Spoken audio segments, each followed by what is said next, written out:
Bonjour à toi, entrepreneur, indépendant, freelance ou peut-être simple curieux.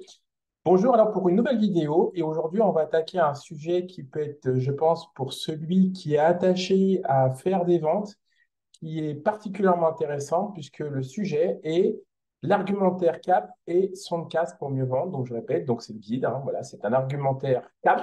On reviendra sur ce que veut dire cet acronyme et son casse pour mieux vendre. Voilà. Alors avant toute chose, avant de commencer cette vidéo, je vais me présenter. Alors moi je suis Mickaël Capgras, je suis l'heureux voilà, propriétaire ou gérant ou président d'un réseau d'affaires qui s'appelle You Work Here. Alors, c'est quoi un réseau d'affaires? Un réseau d'affaires, c'est un service où les entrepreneurs qui ne sont pas des gros fans de la prospection active bah, se donnent rendez-vous. Voilà, c'est ça le service. Ils se donnent rendez-vous, mais ce n'est pas que ça, évidemment.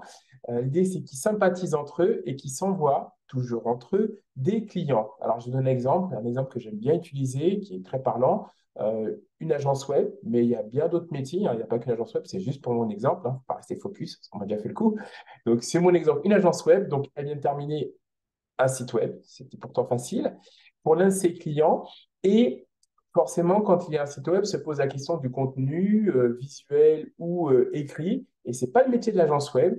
Et là, par conséquent, elle en parle donc, bah, évidemment, d'abord à son client qui, voilà, lui dit, bah, écoute, moi, j'aimerais bien du contenu écrit et visuel. Qu'est-ce qui se passe? Et là, l'agence dit, bah, qu'est-ce qui se passe? C'est pas mon métier. Mais par contre, je connais des gens. Et ce sont des gens de son groupe d'affaires, de son réseau d'affaires. Voilà. Vous avez compris. Donc là, l'agence web va mettre en relation le rédacteur web, le photographe, tout ce qui va bien, avec son client pour que tout ce joli petit monde puisse travailler ensemble. Voilà, comme ça que fonctionne un réseau d'affaires. Donc en fait, vous avez tout un tas d'entrepreneurs et tout le monde est le commercial de tout le monde.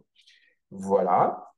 Donc nos rendez-vous on se donne rendez-vous en ligne. Et puis à côté de ça, oui, parce qu'il n'y a pas que ça, il y a une activité de levée de fonds qui s'est voilà, greffée à cette activité-là, on est souvent venu me voir en me demandant, Michael, est-ce que tu connaîtrais pas d'investisseurs? Je ne sais pas pourquoi. Bon, bref, donc une fois, deux fois, trois fois.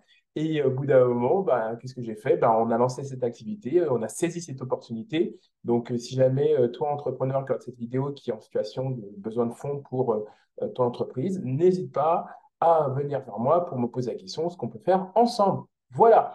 Allez, on va attaquer tout de suite cette vidéo parce qu'elle va être un peu dense. Alors, chacune des vidéos, enfin, pour 90% des vidéos qui sont présentes sur cette chaîne YouTube du Work Here, donc c'est lié au nom de la structure, il n'y a pas de secret, ni de mystère.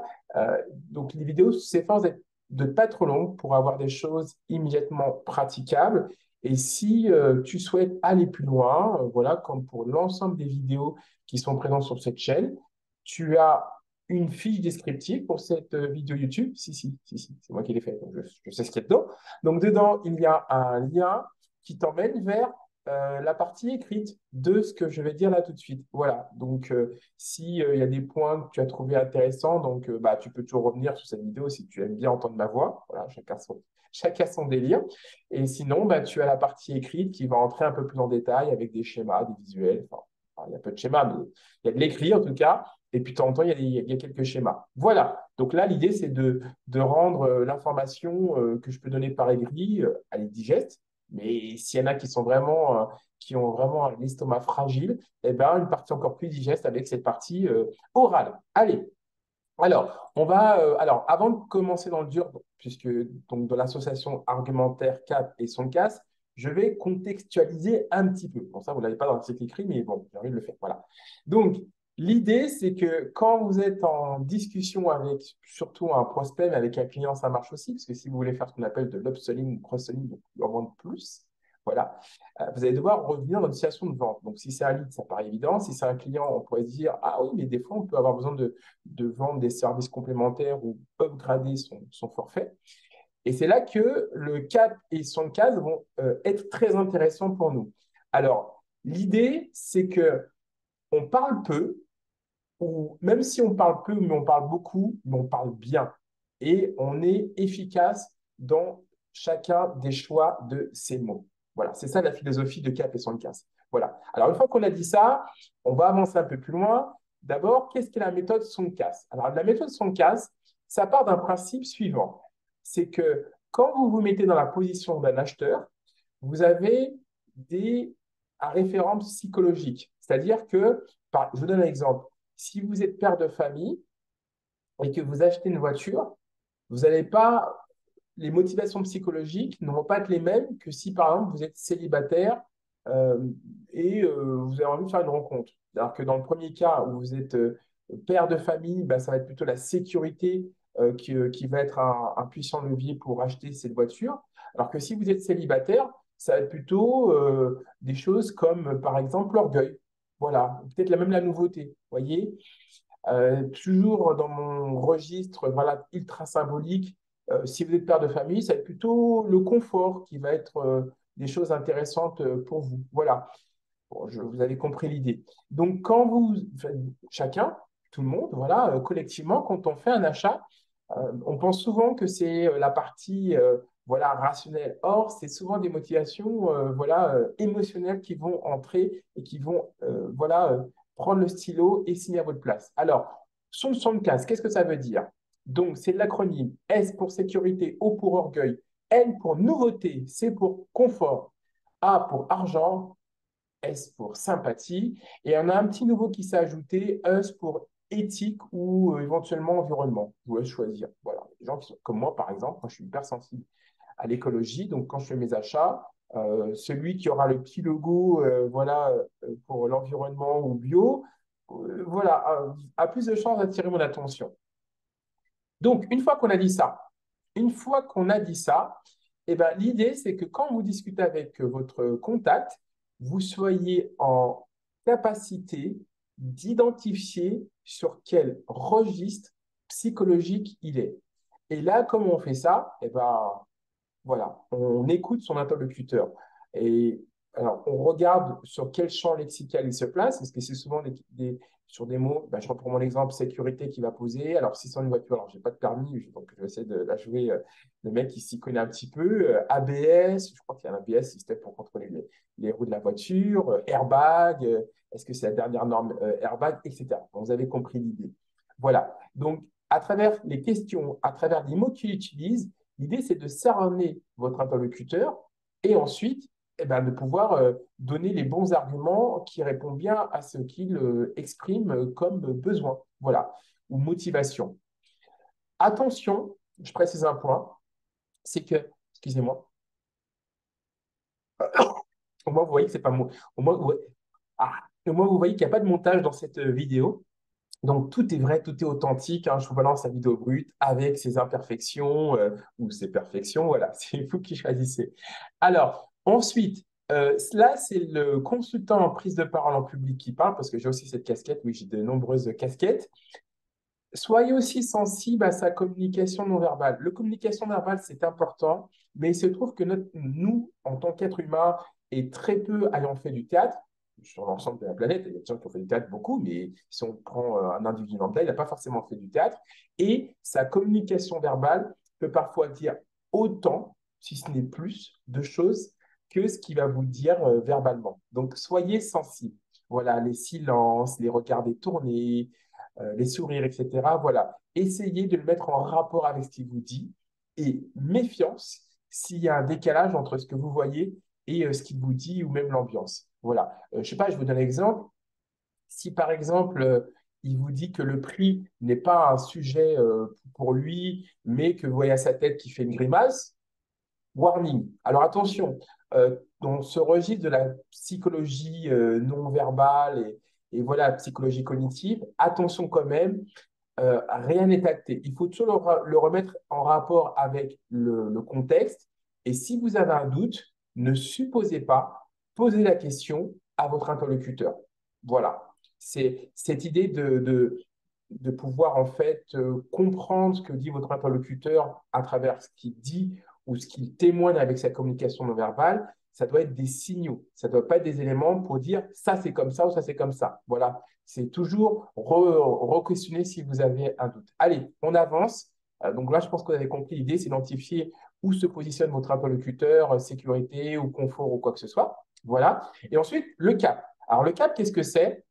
Le cap, ça fait défaut chez beaucoup d'entrepreneurs qui font la confusion très souvent quand ils doivent pitcher leur projet entre caractéristiques et avantages. Alors, On va reprendre depuis le début. Ça veut dire quoi? Le CAP, c'est un argumentaire commercial.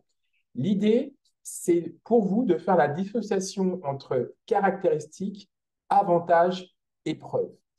Exemple, on va reprendre notre voiture. Décidément, pour quelqu'un qui n'a pas le permis, je parle beaucoup de voiture. Donc, c'est quoi les caractéristiques pour une voiture? Ben, les caractéristiques, c'est quatre roues. Voilà, c'est un moteur, 126 chevaux, je crois. Je ne sais pas combien on met on met de nombre de chevaux dans une voiture, mais bon, voilà, quand je vous dis que je ne le connais pas, je ne mens pas. Voilà. C'est de dire que, par exemple, c'est un break. Ça, ce sont les caractéristiques. C'est quoi le bénéfice maintenant pour cette même voiture? Ben, ça va être de vous emmener d'un endroit A à un point B en tout confort, toute sécurité. C'est de pouvoir apprécier le fait qu'elle est silencieuse, etc., etc. C'est en gros ce que votre interlocuteur va en retirer. Je vais donner un autre exemple sur ce sujet de caractéristiques et bénéfices. On va le mettre dans sa version chimiquement pure. Par exemple, un marteau. Un marteau, vous ne l'achetez pas pour la masse de fer qu'il a en son sommet, ni pour son manche en bois. Non. Ce que vous achetez quand vous achetez un marteau, c'est les trous. Voilà, ça c'est le service qui vous rend. Les caractéristiques, c'est ce que vous voyez, c'est le manche, le poids, etc. Mais le bénéfice, c'est de pouvoir en gros faire un trou. Et si on devait même aller plus loin, c'est de pouvoir accrocher votre tableau, pouvoir accrocher votre tableau. Vous voyez la différence? Voilà. Et ensuite, la preuve, ça va être les éléments qui vont enfin, tâcher de vous garantir que ce qui est dit est vrai. Donc, ça peut être la garantie, la certification, les normes techniques, les témoignages clients. Voilà. Voilà, j'espère que ça commence à être clair pour vous. Et l'erreur, la fameuse erreur que beaucoup d'entrepreneurs font quand ils pitchent leurs projets, leurs produits, même eux-mêmes parfois, ça va être de nous parler davantage des caractéristiques, ce dont en général une majorité de gens s'en foutent. Au moins là-dessus, je pense que vous avez compris. Voilà. Et ce qui intéresse les gens la plupart du temps, c'est les avantages. Alors après, c'est vrai que si votre prix produit est incroyable ou si à un moment donné, ils souhaitent tout simplement aller plus loin, là, ils vont vous demander les caractéristiques. Et là, évidemment, il faut leur répondre avec les caractéristiques ou éventuellement les preuves, vous voyez. Mais quand vous avez un temps de parole réduit ou quand vous avez que peu de temps, ce qu'il faut balancer, c'est les avantages. Voilà. Alors, rigueur avec un petit mix avec la partie preuve, mais pas tellement tout ce qui est normes et garanties, ce qui, en général, ennuie la plupart des gens, mais plutôt le storytelling qui peut être associé quand vous donnez un témoignage client, du style j'ai été très content de cette offre-là, ou ce que vous allez chercher quand vous allez dîner et que vous allez sur un TripAdvisor et que là vous cherchez les témoignages clients. Voilà. Allez, on avance parce que ça commence à faire long, disons, pour cette vidéo que je voulais courte. Alors, comment faire un argumentaire cap son casque? C'est comme ça aussi qui nous intéresse, maintenant que vous avez compris l'idée de tout ça. Alors, première chose, il faut récupérer un maximum de votre interlocuteur. Vous ne pouvez pas vous lancer comme ça si vous ne savez pas en fait où toucher. C'est un peu comme si voilà, vous arrivez avec une arme. Ok, vous avez votre arme, et voilà. Bon, d'abord, on écoute. On évite de couper la parole de votre interlocuteur. On va privilégier les questions ouvertes. Coucou, QQ, OQ, CCP. Ça, c'est le quoi, qui, où, quand, comment, combien, pourquoi. Ou le BB2C, besoin, business, échéance, découverte. Pardon. BBEDC, D, c'est pour décideur, C, c'est pour concurrence. Si ces sujets vous intéressent, toujours pareil, il y a des vidéos dédiées là-dessus, avec des articles là-dessus. Je n'entre pas dans les détails parce que je n'ai pas l'objet, mais l'idée, c'est d'aller le plus loin possible dans les questions, récupérer un maximum d'infos. On continue et ensuite, eh ben, écoutez, ce qu'on va faire pour pour conclure cette vidéo, on va le faire un argumentaire basé sur notre réseau d'affaires. Par exemple, si on parle sur allez, tiens, sur l'orgueil, eh ben, je pourrais dire à mon interlocuteur, à vous, si vous êtes entrepreneur, que vous serez la seule profession qui sera représentée dans notre groupe. Voilà, vous serez le seul, l'unique, voilà, agent de patrimoine, par exemple, ou courtier en assurance, ou agence web, ou ce que vous voulez. Voilà. Ensuite, si vous voulez de la nouveauté, bah écoutez, nous, on a été créé en 2009. Comparé aux autres réseaux d'affaires, on est un petit bébé. Voilà. Si on devait parler de confort, bah écoutez, nous, la plupart de nos réunions sont en visio. Vous voyez, vous commencez à voir le principe. Alors, tiens, on va rester sur le confort. Caractéristiques, pour parler du confort. La plupart de nos réunions sont en visio. OK. Avantage, bah, par exemple, vous pouvez faire vos réunions depuis chez vous en toute tranquillité. Voilà, tranquillité relative si vous n'avez pas d'enfant, évidemment. Voilà. Preuve, bon là, évidemment, c'est un peu réduit, mais bon, c'est pas très compliqué à prouver que voilà, mes réunions sont en visio. Voilà, je vais jusqu'au bout du sujet.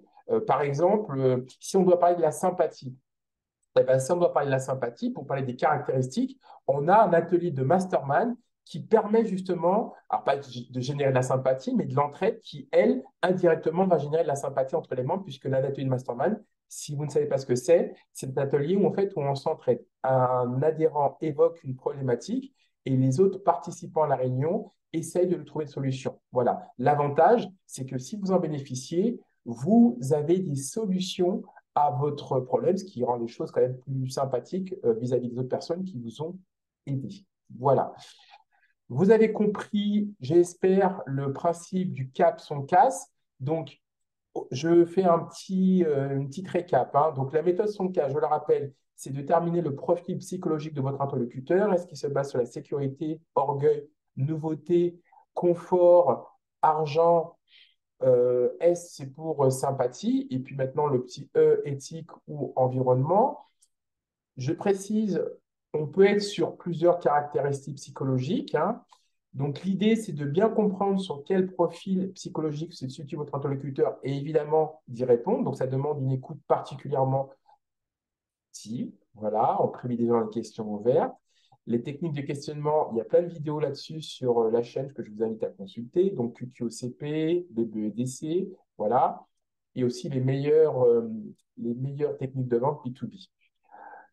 Ensuite, l'argumentaire CAP, c'est en fait quand vous allez en fait présenter votre offre, votre produit, et là, vous allez bien dissocier les caractéristiques, les avantages et les preuves, et les présenter en fonction de la situation et des attentes de vos interlocuteurs. Et quand on couple les deux, ça fait boum, voilà, ça fait un joli kamehameha dans la face de votre prospect. Je mets un peu d'énergie pour accentuer le courant de sympathie qu'il y a entre nous, je l'espère.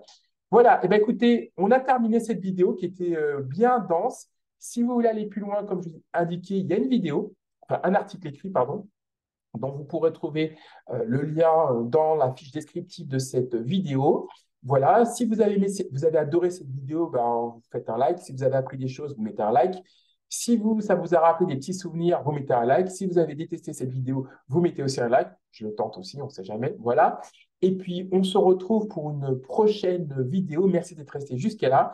Et encore une fois, à bientôt pour une nouvelle vidéo.